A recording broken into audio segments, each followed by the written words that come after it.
Le 18 juin, Jésus dit : pour soutenir ses forces physiques, il faut nourrir le corps. Les indigents qui ne peuvent se procurer de la nourriture doivent la mendier auprès des riches. D'habitude, ils demandent du pain. Sans pain, la vie est impossible. Vous êtes des pauvres qui avez besoin de nourriture pour votre âme.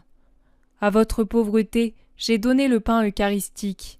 Il nourrit la moelle de votre âme, donne vigueur à l'esprit, soutient vos forces spirituelles, augmente le pouvoir de toutes les facultés intellectuelles, car là où est la vigueur vitale est aussi la vigueur mentale.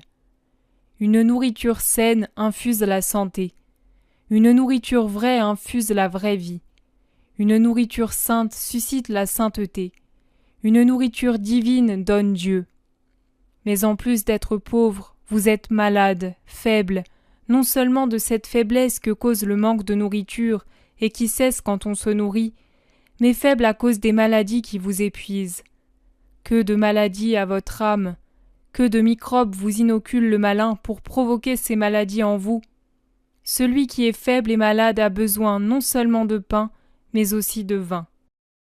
Dans mon Eucharistie, je vous ai laissé les deux signes de ce dont a besoin votre nature de pauvre et votre faiblesse de malade, le pain qui nourrit, le vin qui fortifie. J'aurais pu me communiquer à vous sans signe extérieur, je le peux. Mais vous êtes trop lourd pour saisir le spirituel. Vos sens extérieurs ont besoin de voir. Votre âme, votre cœur, votre esprit cèdent et péniblement devant les formes visibles et palpables.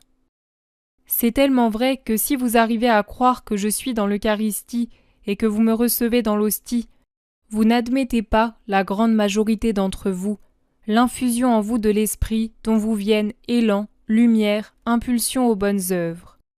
Si vous croyez avec la force dont le mystère est digne, vous sentiriez, en me recevant, la vie qui entre en vous.